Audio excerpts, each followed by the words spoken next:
Alhamdulillah, thank you for that. You know, I wish all the mothers a very happy day, and inshallah, the role that mothers play in our life is unquestionable, and the influence that they have in all of us is something that cannot be described or expressed.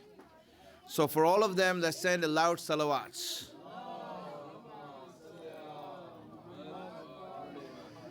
And for all mothers who have passed away, and for all the marhumin of the sponsors of the majlis of tonight, and for the shuhada of Islam, please recite a Surah Fatiha.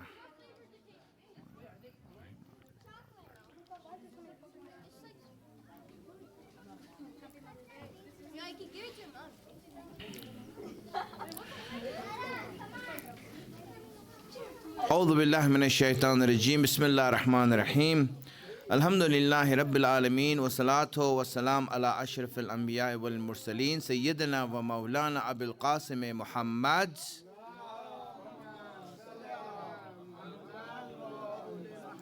وعلى آله الطيبين الطاهرين المعصومين سيما بقية الله الأعظم روحي وأرواح العالمين له الفداء. When we want to understand life, we need to use the right faculties that we have. When we don't use the right faculties, then we will misunderstand it, or we will not comprehend it. You know, there are certain faculties that we all have, certain powers that we all have, and we need to use the correct power to understand life. For example, we have the power of intellect. This is a God-given power that we all have. Everyone has it. Intellect or aql is a part of every human being. And hence it's a power that Allah has given us. For example, there's another power that we have is the power of anger. Do you know that anger is a power that we have? Anger. It's God-given. Allah has given that power to us. Another power that we have is the power of passion or shahwat. Shahwat is a God-given power. Allah has given it to us. And it is one of the characteristics of us being a human being. Now what happens is that we use these characteristics, these powers that we have. If the kids can come up in the front, all these guys. Yes, if you all can, the kids, can come in the front? Yes. Seems like that. Okay, that's right, it's right. There you go. Okay, and spread out. There you go. Now send the salawats.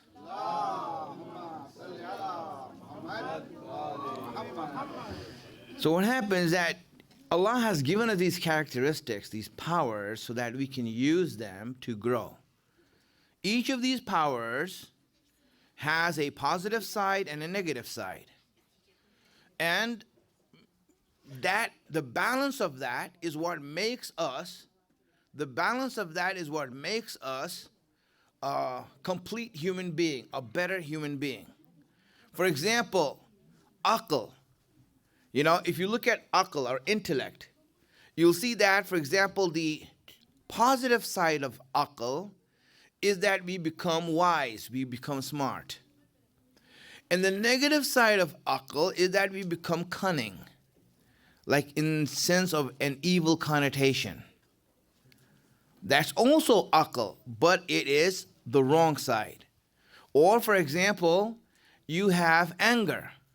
Anger, when it goes to the positive side, becomes courage, which a person can use to go forward in his faith. And in the negative side, it becomes cowardice when you don't have it. it becomes cowardice. And hence, anger is something that's necessary for us. And so, there are 4 powers Allah has given all of human beings. One is intellect. The second is passion, shahwat.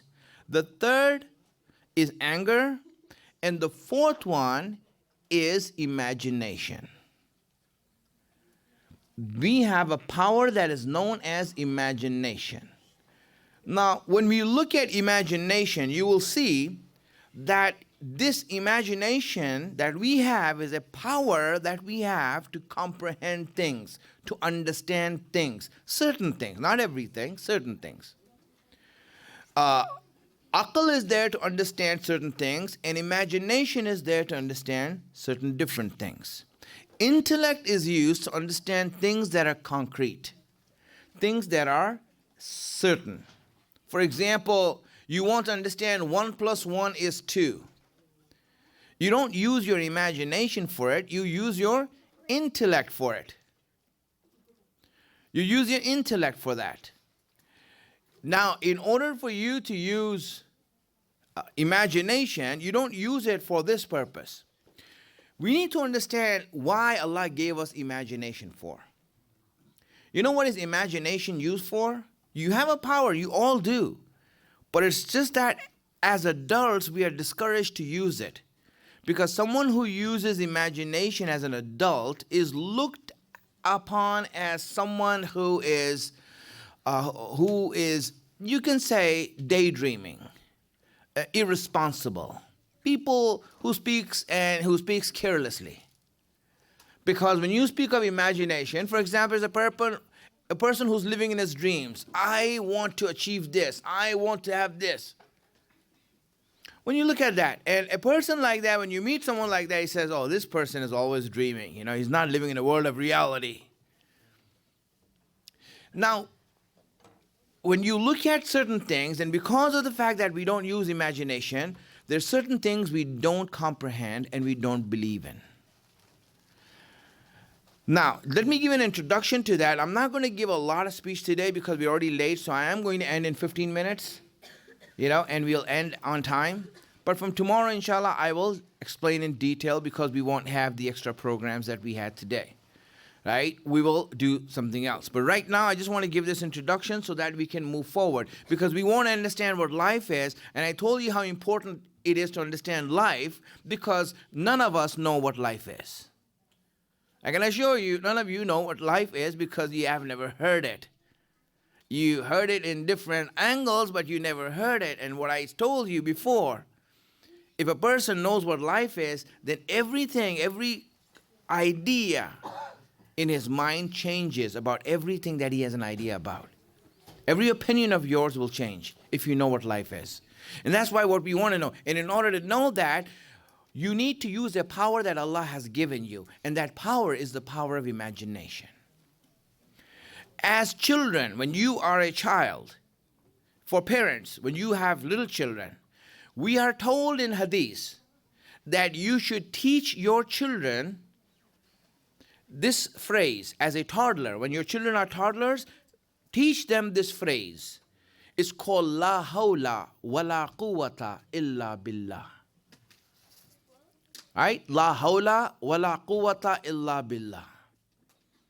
That is something that we are told by Rasulullah to teach our children when they are toddlers.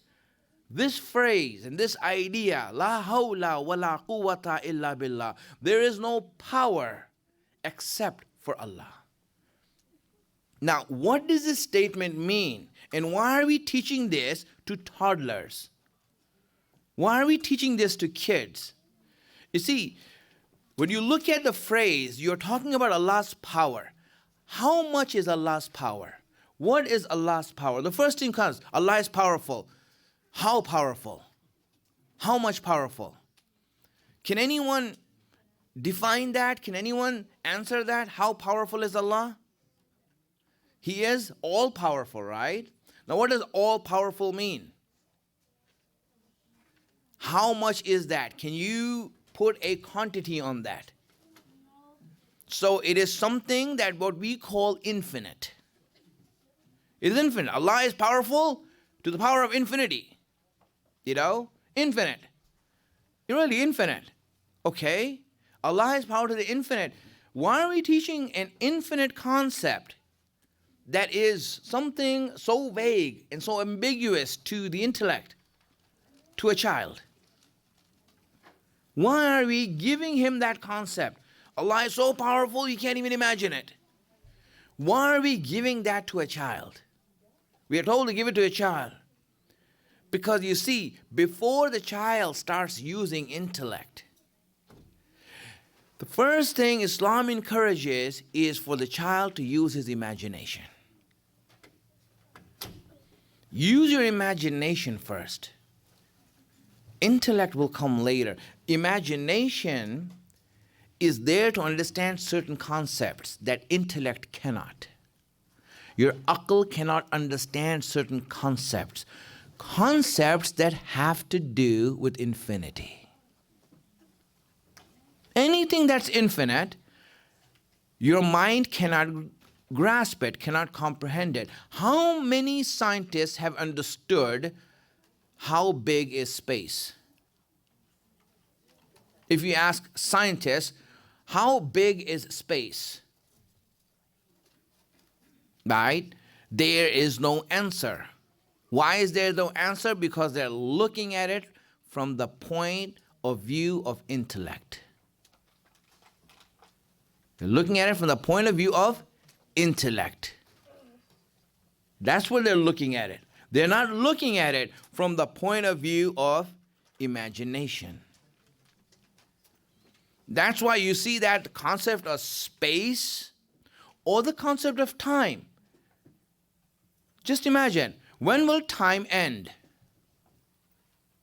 How long is time for? Just imagine that. Not the speech. The time. The concept of time. How long does it go on for? And your mind becomes perplexed. Why? Because I don't know how long time is going to. It is infinite. So you can't think about it, but you can imagine it. You can't intellectualize it, but you can imagine it.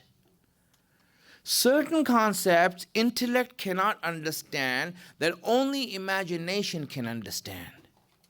And Allah gave it as a power to us. He gave this as a power. Why? Because there are certain things we need to understand that aql cannot grasp. We need to have imagination to understand it. And one of those things is Allah. One of those things is Allah. When you look at Allah, He is infinite. Every aspect of Him is infinite. His knowledge is infinite. Everything regarding Him is infinite. How can you understand Allah through the intellect? You can't. Brothers, you can't. In aqaid, there is no proof of what Allah is. In aqaid, there's only proof that Allah is, not what is He. In aqaid, look at all the books of aqaid. No one goes to say that, this is who Allah is, this is what Allah is. No one says that. All aqaid books are geared towards proving the existence of Allah, not defining Allah. You can't define Allah. Because you can only define things that have parameters, that have boundaries. And Allah has no hudud, no boundaries, and hence you can't define Him with the aql. You can only imagine Him. You can only comprehend Him through imagination. And that's why it's so important for us to understand that we have a power that's called imagination. People who make their power of imagination stronger, you will see, will be able to understand certain concepts that very intelligent people cannot.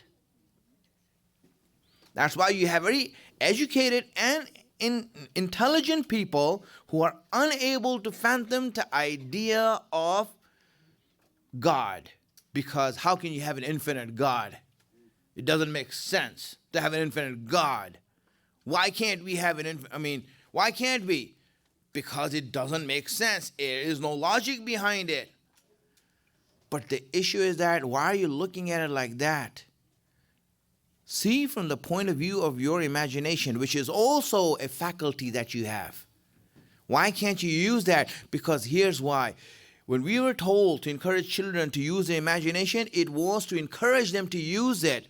But what we end up doing is that we end up discouraging them to use imagination. Any child that uses his imagination, for example, someone who has an artistic side to him. You see a child that is very artistic, he thinks in an artistic way, thinks in an ambiguous way. So what happens is that people who think intellectually think that he is weird. He is not right. Something is wrong with him. He can't think straight. Why can't he? He's thinking perfectly. It's you who cannot understand his thinking. You can't understand his thinking. He's thinking perfectly, exactly the way he should be thinking, but you are unable to comprehend the way he's using his mind. And then what happened is that we then put that child through scrutiny, through hell in school by putting him through counseling, through all these things, just because these idiots who are in charge of the school are unable to understand the child and how he thinks. This is what happens. And we in Islam are encouraged to say that, listen, when a child is using his imagination, encourage him to do so. Why? Because the concepts of faith are going to be understood only through imagination. Yes, my friends. One of the things that we understand, as I said, Allah is understood through imagination. That's what He's understood through. When you don't use your imagination and power of imagination, you can't understand Allah. You have doubts then. If you try to intellectualize them, you have doubts about Allah. That's why many youngsters here have doubts, because when professors who don't know how to think straight raise issues regarding God and the infinite nature of God, they say, well, how can there be an infinite God? Just because you don't understand it doesn't mean that there isn't. And how are you looking at Him? You're looking at Him from the microscope of your intellect. Why can't you just see Him from the lens of your imagination? This is a power that we all have. And that's where you see articles of faith are understood through imagination. They are comprehended by that. Allah's greatness is understood through that. And that is important for us to understand. And the reason I raise this, because when we are talking about life, my friends, life is understood and comprehended through imagination, through the power of imagination. If you cannot use your imagination, you will not understand life. And you can't understand life, you're not living it. You are just waiting for it to end so that this torture can end. That's all it is. And that's where we need to start to learn that why am I not using my imagination? Why am I not using my imagination? Oh, it's fantasy, Maulana. It's not real life. We want to read books of facts, not fiction. We just want to concentrate on things that are straightforward and can be analyzed under a microscope and dissected and looked at. Not something hocus pocus. The idea is that when you look at imagination, and you look at the power that you have, what is it for then? Is this faculty just in there by accident? Oh, we all have imagination. Why did we get it? Manufacturing defect. It's not a manufacturing defect. It's there for a purpose. It's there for a reason. And when we stop using this power of imagination, that's where we start to limit ourselves. And then we start becoming those doubtful, cynical people who, when you hear certain things regarding this, you start to become doubtful and never understand concepts. We want to understand life. Life is understood through imagination. Tomorrow I will go into it deeply and explain to you how this works. And inshallah, we will stop it here. I'll end it here. So if there's any questions you want to ask, go ahead.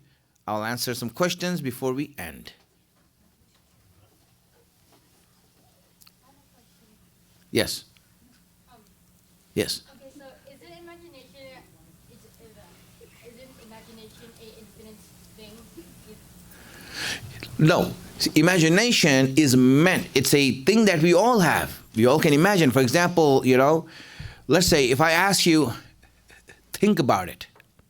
So what that means is that try to decipher it or simplify it or expand it. But if I tell you to imagine it, would that be asking something different? Right. You see that, the difference between thinking and imagining. I think I can intellectualize how a train runs. But people, if you look at it, right, really, people who use the power of imagination are always the ones who discover things. People who use intellect, they are very good scientists in the lab where they do research on other people's work. But people who use imagination are the ones who always create things, discover things for others. Just to follow up on that, would you say that imagination potentially is even a higher form of intellect? Because I think people, Okay. there are scientists that have imagined things and then found them, right, through their... Right. Okay, no, right? The issue is this, right? It's a different power that we have, right? What is intellect, right, or reasoning?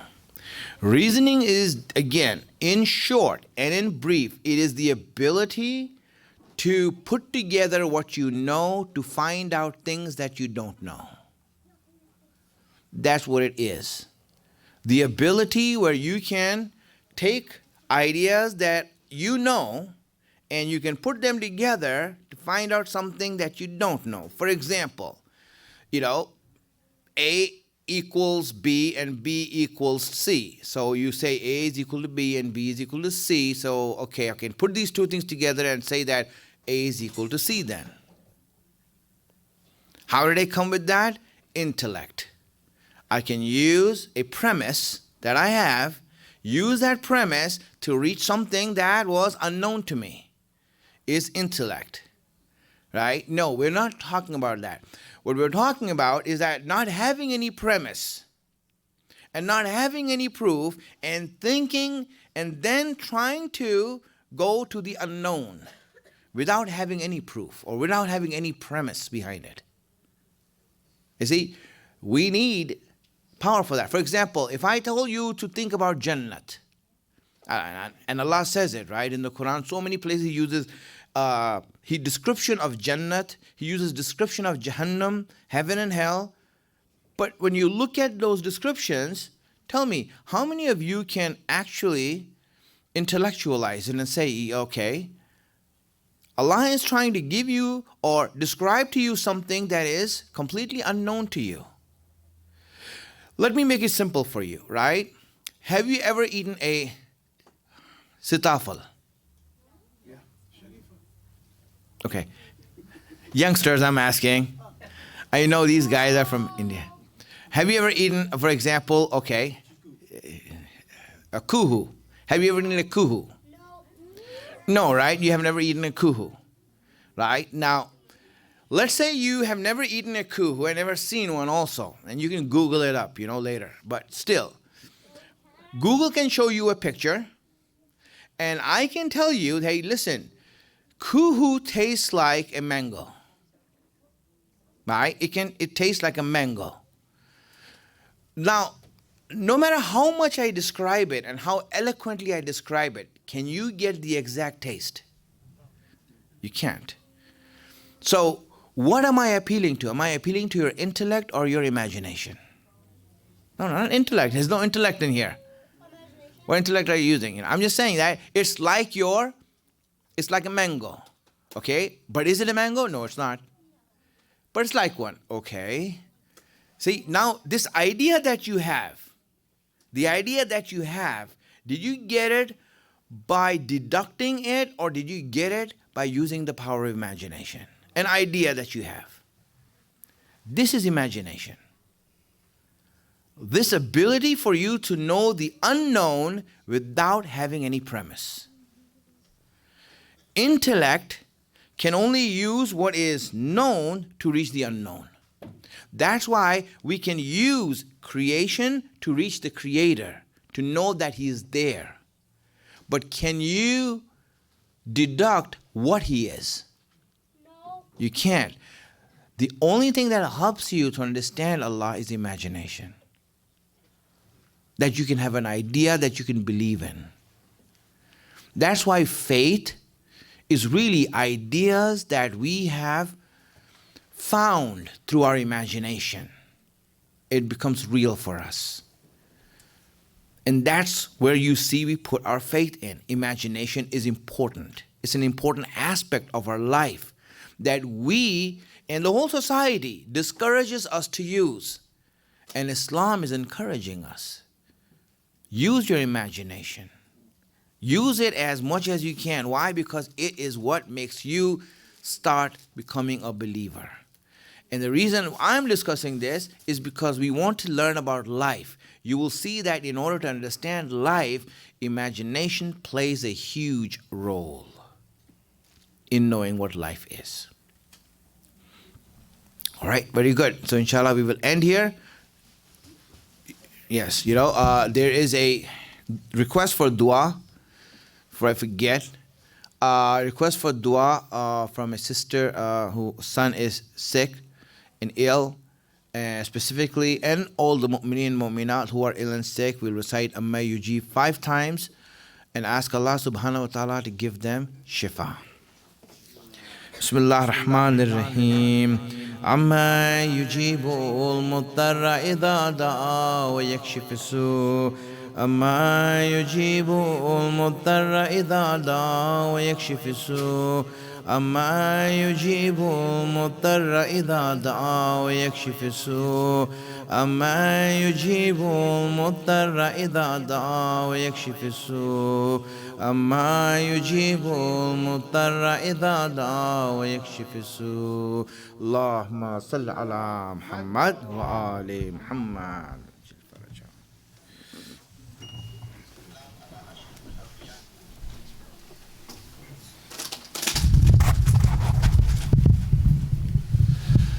السلام عليك يا رسول الله يا حبيب الله يا خير خلق الله ورحمة الله وبركاته.